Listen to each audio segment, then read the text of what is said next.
It was a night like any other when my world began to unravel. I remember sitting on my bed, the faint glow of my fairy lights flickering against the walls of my small studio apartment. It was supposed to feel cozy, the kind of sanctuary where I could escape the chaos of life. But that night, the laughter I'd shared with friends earlier faded into a haunting silence, and my phone buzzed with a message that would change everything. His name was Alex. We had been together for 2 years, and I thought I knew him inside and out. He was charming, with that effortless smile that could light up a room and a way of making me feel like I was the only person that mattered in the universe. I fell for him hard, lost in the whirlwind of young love and late-night conversations that stretched until dawn. But beneath that charming facade, something much darker lurked, hidden away like a secret I was too naive to see. Our relationship had started off like a dream: dinner dates, spontaneous road trips, and quiet evenings cuddled up on the couch. But as the months rolled by, little things began to change. The late-night texts, the sudden need for space, and the way he'd look at his phone, eyes darting away whenever I walked into the room, it was as if I was watching a slow-motion train wreck, powerless to stop it. I dismissed my instincts, brushing them off as paranoia or insecurities.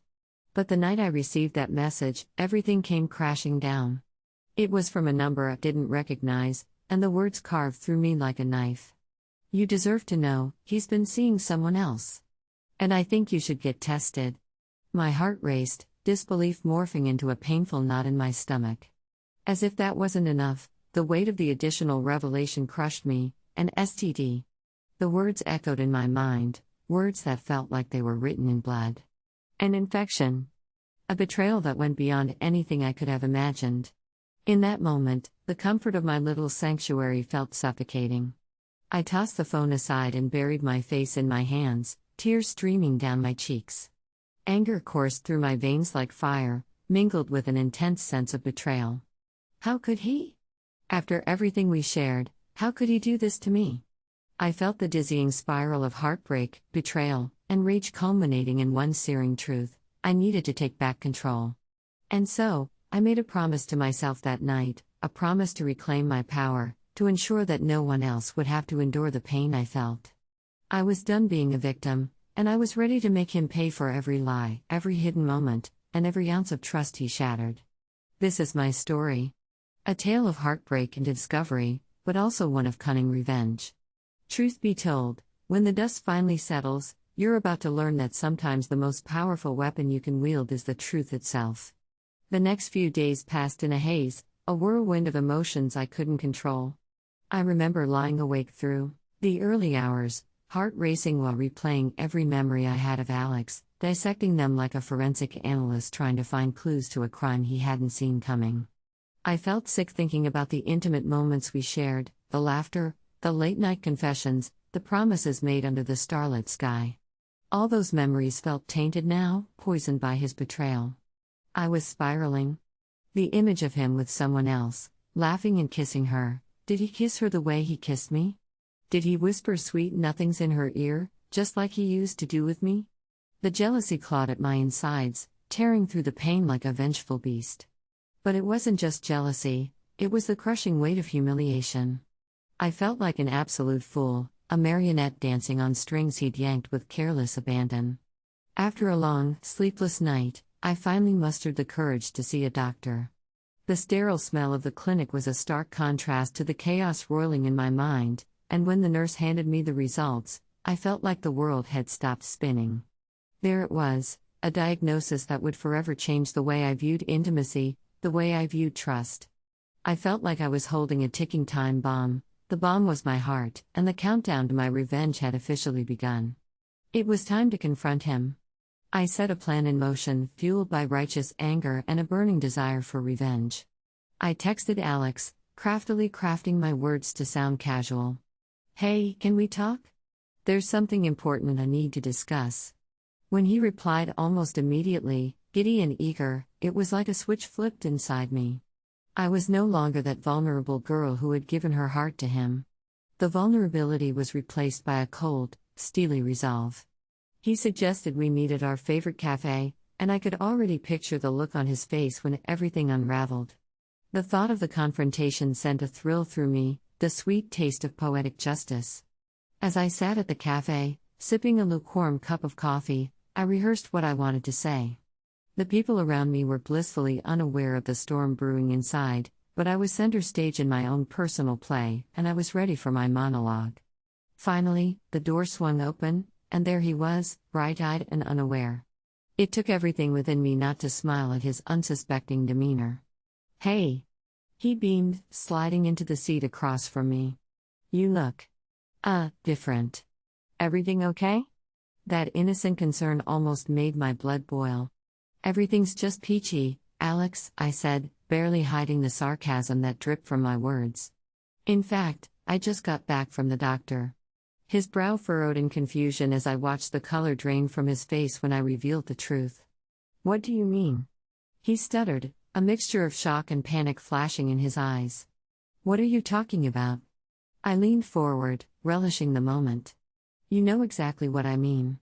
I got a message from someone who knows you better than I did. They told me to get tested, and guess what I found out?" The reality of what I was saying hit him like a freight train. I relished the way his confident demeanor crumbled before me like a house of cards. "You're being dramatic," he finally muttered, but there was a tremor in his voice that betrayed his efforts to maintain composure. The facade was slipping, and I didn't need his admission to know I had him cornered. "I'm being dramatic?" I echoed, my tone low and dangerous. "You think this is a joke? Do you even realize the implications of what you've done? You gave me an STD, Alex. You cheated on me. You shattered the trust I had in you, in us." His jaw clenched, and the color drained from his face. "I didn't mean to hurt you," he mumbled, but the feeble apology rang hollow. It was too late for remorse, it fell flat against the weight of my anger. "Didn't mean to hurt me?" I couldn't help but laugh, a sharp, bitter sound that seemed to echo in the otherwise cozy cafe. "You think that excuses everything? You think you can just sweep your betrayals under the rug because you didn't plan it out? You're a coward, Alex." I watched as he squirmed under my gaze, his charm dissolving into a clumsy attempt at damage control. He reached for my hand, but I recoiled as if he had burned me. "Just hear me out." I was confused. I didn't know what I wanted. I was scared. "Scared?" I shot back, incredulous. "You were scared of what? Commitment? Honesty? Because if being in a relationship scared you, you should have had the decency to talk to me about it instead of running off into someone else's arms." The surrounding patrons began to look over, glancing at our escalating confrontation. I relished the moment, the spotlight shining on us, and I leaned into it. "Did she make you feel like a man, Alex? Did she make you feel wanted? Because I bet she didn't have the faintest idea that you were still with me." His expression transformed from panic to defensiveness. "You don't know her. You're making this about her when it's about us." That was the moment I snapped. "It's about you, Alex. It's always been about you." I leaned back, crossing my arms defiantly. "But this isn't just about our relationship anymore. I'm not just some girl you can play with, I'm done being your emotional punching bag." The realization that he'd lost control began to set in. I could see it in his eyes, the realization that I had turned the tables on him, that I was no longer that heartbroken girl who'd cried herself to sleep, hoping he'd change. "You think you can just walk away from this?" I continued, my voice steady and cold. "You think you can just pretend this never happened? I'm going to make sure everyone knows exactly who you are." As his eyes widened in shock and fear, I felt a rush of exhilaration. The thought of exposing him, of revealing the truth to anyone who would listen, filled me with a sense of power I hadn't anticipated. Wouldn't it be poetic to bring him to his knees, to lay bare every lie he fed me? "Please, don't," he stammered, desperation seeping into his voice. "I'll do anything. Just don't tell anyone." The irony wasn't lost on me. He was pleading for mercy after the chaos he'd unleashed in my life. "That's the thing, Alex. You can't ask for mercy when you've shown none. I'm not here to negotiate. I'm here to reclaim my life and expose your truth. You took advantage of my trust, and now it's your turn to face the consequences." I leaned in closer, locking eyes with him, savoring the raw emotion that flickered across his face: confusion, guilt, fear. It was a heady mix, intoxicating in a way I had never experienced before. Suddenly, I felt liberated, like I had shed the weight of his betrayal, leaving behind my old self who allowed love to blind her to reality.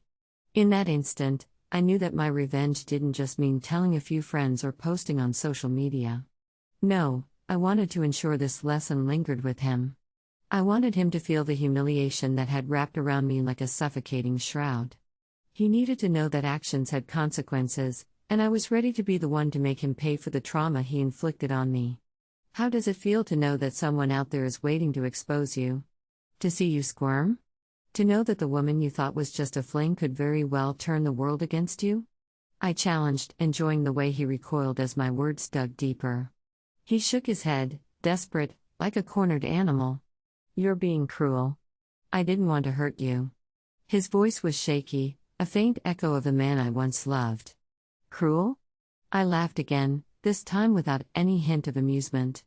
Cruel is betraying someone who loved you unconditionally. Cruel is letting your selfish desires dictate your actions without a second thought for how it impacts the people in your life. I'm merely giving you a taste of your own medicine. The cafe was buzzing around us, patrons now fully engrossed in our confrontation. I could feel the intensity of their stares, the whispers and side glances that wrapped around us like a cocoon. In that moment, I wasn't just seeking revenge, I was reclaiming my identity, reminding myself that I was worth more than the hurt he had tried to inflict. "I'm going to tell your friends," I continued, my voice steady and unwavering. "I'll let them know how you've been playing them, how you've been lying about your relationships, keeping secrets like a child hiding their candy. I'll make sure your reputation is forever tainted, and there's nothing you can do about it." The look of horror etched on his face was worth every moment of pain I had endured. It was the turning point I had been waiting for, the moment I realized that the power belonged to me now. "I'm not afraid of what you'll do," he blurted out, trying to regain some semblance of control, but I could see the cracks in his bravado. "You wouldn't really hurt me like that." I smirked, leaning back, letting the silence linger.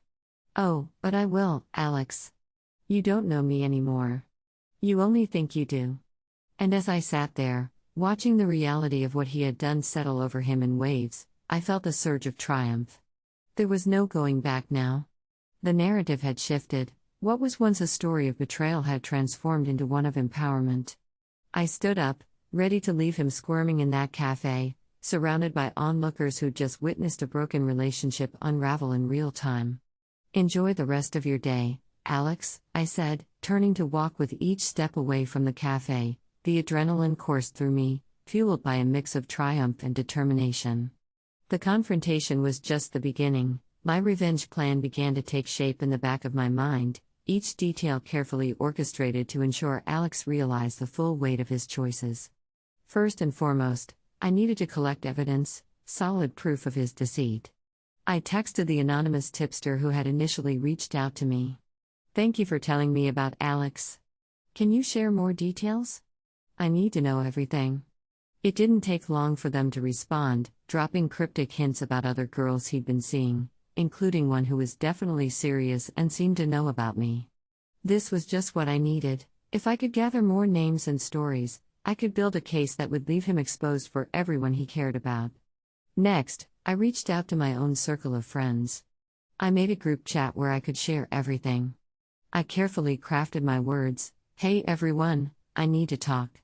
Alex and I recently broke up under shocking circumstances, and it's important that you know the truth. I would love your support." I scheduled a gathering where I could tell them the story in person. I knew that by revealing his betrayal to my friends, I could create an echo of my story that would eventually reach all the people in his life.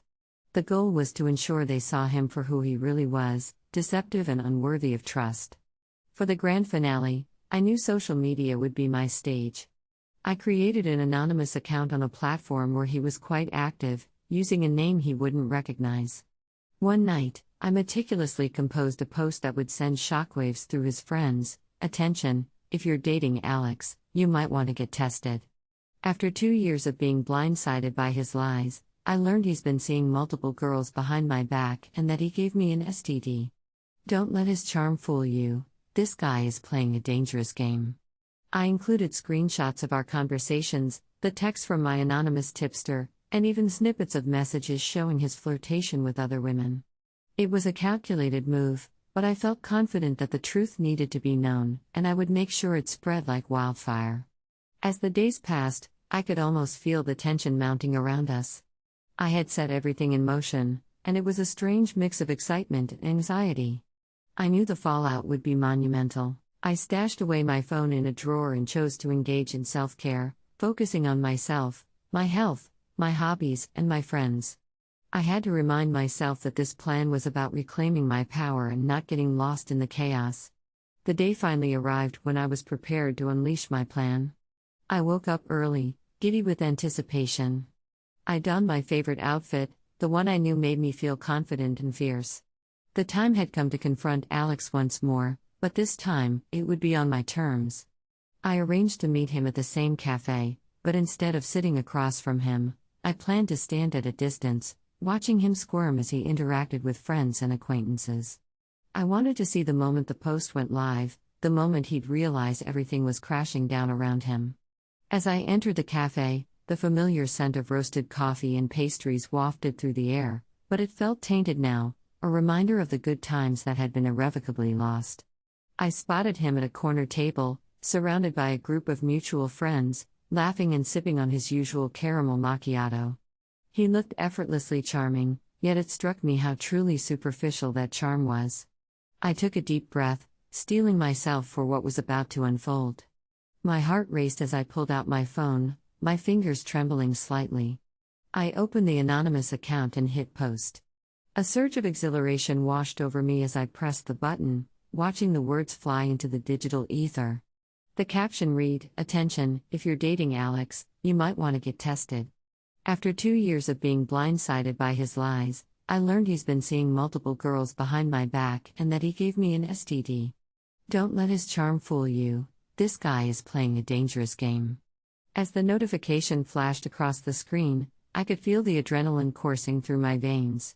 It was like standing on the precipice of a roller coaster, waiting for the drop. I quickly tucked my phone away, but the anticipation was electric. Within moments, my instincts proved right.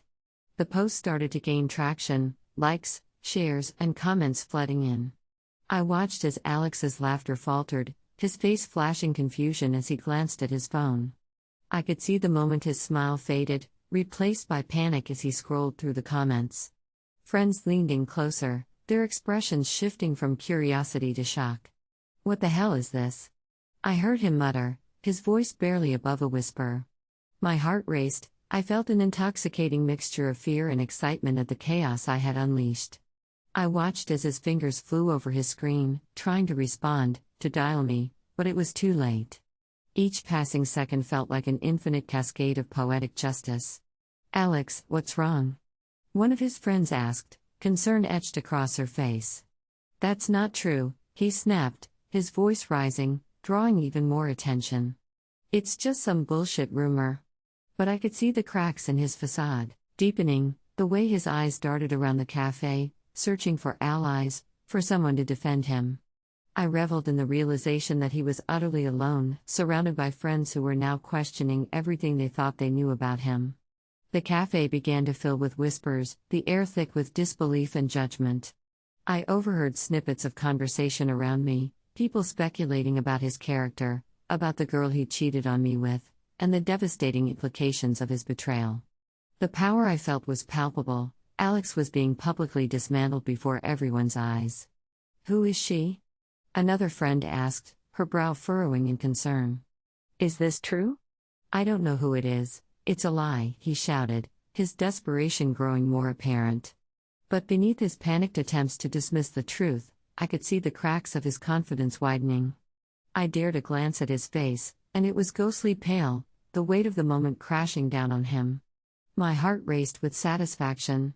This was the poetic justice I envisioned. Unable to contain myself any longer, I walked closer, feigning nonchalance. But inside, I was a storm. "Hey Alex," I said, my voice cool and steady, slicing through the tension like a knife. The aftermath of that day was a whirlwind of emotions that left me feeling both exhilarated and deeply reflective. I had orchestrated the perfect storm, unveiling the facade Alex had maintained for far too long. The repercussions of my actions rippled through both our lives in ways I hadn't anticipated. As the days turned into weeks, I watched the fallout unfold. Alex's social media accounts were flooded with comments, friends expressing disbelief, others demanding answers. I knew the truth would eventually settle within his circle, but I wasn't prepared for how it would echo throughout our entire community. Word spread fast. Mutual acquaintances approached me with pity in their eyes and disbelief in their voices. "Is it true?" they would ask, their tone heavy with concern. I realized that the wound I had inflicted on Alex was not just physical, it was a public humiliation that would follow him, haunting every interaction he had for months to come. I braced myself for the whispers, the questions swirling around me. Did he really do that? Can you believe it? I even received messages from others who had been in similar situations, thanking me for speaking out. They felt emboldened by my confrontation, empowered to share their own stories of betrayal. I was inadvertently leading a movement of sorts, one that demanded accountability from those who played with hearts and trust. Meanwhile, Alex struggled to regain some semblance of control in his life. I'd see him occasionally, often attempting to maintain a brave face, but the shadows under his eyes told another story. The confidence he once radiated had vanished, replaced by an unease that made him seem foreign to me. Gone was the charming boy who swept me off my feet. In his place stood a man hollowed out by the consequences of his actions. Yet, amidst the triumph of my revenge, I grappled with conflicting emotions. Each time I watched Alex try to laugh off the rumors or explain himself to bewildered friends, the initial thrill of vengeance ebbed away, replaced by a pang of guilt. I had wanted him to feel the sting of betrayal, but did he truly deserve this endless cycle of shame? I found myself reflecting on my own humanity. Did I want to be the person who reveled in someone else's destruction? Was my thirst for revenge worth the toll it took on my conscience? As I navigated these uncomfortable thoughts, I began to understand that vengeance is not a simple concept, it's riddled with complexity and nuance. In the midst of this turmoil, I turned inward, using my experience as a catalyst for personal growth. I sought therapy, determined to unpack the layers of my heartbreak and the anger that had driven my revenge. My therapist encouraged me to view my experience as a journey of self-discovery rather than just a chapter marred by betrayal. I found strength in vulnerability, learning to embrace my emotions, anger, sadness, and ultimately, forgiveness. The process was arduous, but with each session, I chipped away at the bitterness that had taken root in my heart. Slowly, I began to forge a new identity, one not defined by Alex's betrayal but by my resilience in the face of it. Weeks later, after the dust had settled, I encountered Alex again at a mutual friends gathering. The air was thick with tension as our eyes met across the room. I could see the hesitation in his gaze, a mixture of remorse and defiance. As I approached him, my heart raced, but this time, it was for a different reason. I was no